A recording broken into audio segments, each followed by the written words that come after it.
नमस्कार शेतकरी बांधवांनो, अतिवृष्टी अनुदान नुकसान भरपाईचे पैसे अजून खात्यावर जमा का झाले नाही याचं खरं कारण आज आपण या व्हिडिओमध्ये बघणार आहोत. तुम्हाला पंचनामा या साईटवर यायचं आहे आणि इथे तुम्हाला युजर नेम आणि पासवर्डने लॉग इन करून घ्यायचं आहे. त्यानंतर शेतकरी बांधवांकडे विकी नंबर आहे. विकी नंबर इथे टाकून सबमिट करायचं आहे. पैसे न येण्याचे मुख्य कारणे आहेत 7/12 मध्ये अद्यापत माहिती नसणे किंवा बँक खात्यात KYC अपडेट नसणे, DBT पोर्टलवर खाते चुकीचे लिंक असणे या कारणांमुळे शेतकरी बांधवांना पैसे येत नाहीये. अनुदानाची सत्यस्थितीमध्ये जर येथे पेमेंट रिजेक्ट दाखवत असेल, जर आपण येथे विकी नंबर टाकला, सबमिट केलं आणि यामध्ये पेमेंट रिजेक्ट दाखवत अशा प्रकारे माहिती दाखवत आहे, तर याचा अर्थ असा आहे की आधार सेंडिंग किंवा KYC पूर्ण नसल्यामुळे पेमेंट रिजेक्ट करण्यात आले आहे. आणि दुसरा आहे की नेम मिसमॅच. आधारवरील नाव किंवा फार्मर ID वरील नाव जुळत नाही, तर याची योजना नावामध्ये तफावत असल्या आधार कार्ड व फार्मर IDची छायाचित्रप्रत पालक अधिकारी तलाठी यांच्याकडे जमा करावे लागेल. पेमेंट सक्सेसफुल पण जमा नाही, याचा अर्थ पेमेंट जमा करण्याची प्रक्रिया सुरू आहे.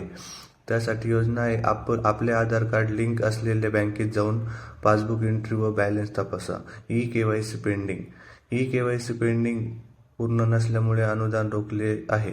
यासाठी तुम्हाला ज्याच्याकडे फार्मर ID नसेल त्यांनी तो प्राप्त करून घ्यावा. फार्मर ID काढण्यासाठी संबंधित गावातील तलाठी यांच्याशी संपर्क साधावा. त्यानंतर CSC केंद्रात जाऊन KYC त्वरित पूर्ण करावे.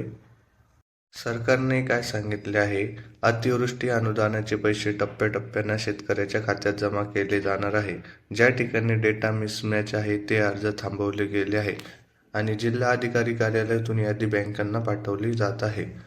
आता तुम्ही हे चेक कसं करायचं? तर DBT पोर्टलवर स्टेटस तपासा, बँक NPCI मॅपिंग तपासा, तलाठ्याकडे तुम्ही 7/12 अपडेट करून घेऊ शकता. गाव पातळीवर जी सूची लागते तिथे जाऊन तुमचं नाव चेक करा आणि बँक पासबुक एंट्री करून घ्या. आता शेवटचा आणि महत्त्वाचा संदेश शेतकरी बांधवांनो, जर तुम्हाला अर्ज मंजूर असेल, NPCI लिंकिंग योग्य असेल आणि तलाठ्याकडून प्रस्ताव गेला असेल तर तुमचे पैसे लवकरच जमा होतील. आम्ही या विषयावर दररोज अपडेट देत आहोत, म्हणून चॅनलला सबस्क्राईब करा आणि बेल आयकॉन नक्की दाबा. धन्यवाद शेतकरी बांधवांनो. अशाच सरकारी योजना, अनुदान, कृषी अपडेटसाठी चॅनलसोबत जोडलेले रहा.